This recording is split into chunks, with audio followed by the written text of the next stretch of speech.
Challenge করলেন সাকিব আল হাসান। আবার নির্বাচনে আসলে তিনিই জিতবেন।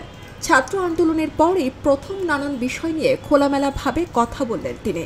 গত বছর ছাত্র জনতার আন্দোলনের সময় নীরব থাকায় ব্যাপক সমালোচনার শিকার হয়েছিলেন তিনি। তীব্র আন্দোলনের সময় সাফারি পার্কে ঘোরাঘুরির একটি ছবি পোস্ট করেন সাকিবের স্ত্রী। তৎক্ষণাৎ তা ছড়িয়ে পড়ে। সাকিবকে নিয়ে সৃষ্টি হয় তুমুল ক্ষোভ। এরপর আর দেশে ফিরতে পারেননি সাকিব। ওয়ালটন আবারও মিলিয়নিয়ার অফারে ওয়ালটন ফ্রিজ কিনে আপনিও হয়ে যেতে পারেন মিলিয়নিয়ার। এতদিন পর এই বিষয় নিয়ে সাকিব বলেন, সত্যি বলতে আমি তখন বেশ কিছুদিন খেলার জন্য দেশের বাইরে ছিলাম।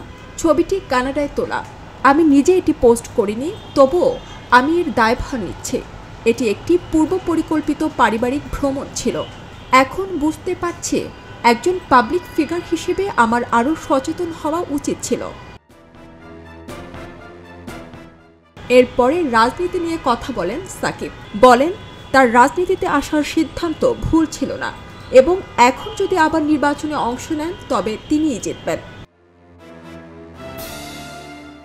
সাকিবের ভাষ্য, দেখুন, ব্যাপারটি হলো রাজনীতিতে যোগ দেয়া যদি আমার জন্য ভুল হয়ে থাকে তবে ডাক্তার, ব্যারিস্টার, ব্যবসায়ী যে কেউ রাজনীতিতে যোগ দিলেই ভুল হতে পারে। রাজনীতিতে যোগ দেয়া যে কোনো নাগরিকের অধিকার এবং যে কেউ তা করতে পারে। আমি যখন রাজনীতিতে যোগ দিয়েছিলাম তখন আমি সঠিক ছিলাম বলে মনে করি এবং আমি এখনো বিশ্বাস করি যে আমি সঠিক ছিলাম, কারণ আমার উদ্দেশ্য ছিল মাগুরার মানুষের জন্য কাজ করা।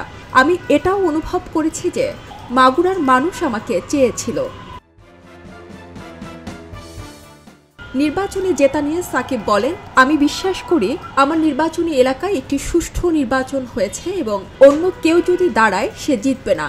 যারা বলে আমার রাজনীতিতে আসা ঠিক হয়নি তারা মাগুরার বাইরের।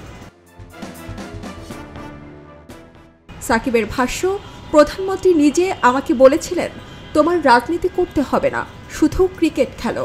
আমি সেই পরামর্শই মেনে নিয়েছি। আমার অন্য কোনো উদ্দেশ্য ছিল না। তাছাড়া আমার সম্পত্তি যেভাবে ক্রয় করা হয়েছে সেটিকে স্বাভাবিক মনে করি না। সারা জেরিন, খবরের কাগজ। খবরের কাগজ, নিখাত, নির্ভীক, নিরপেক্ষ।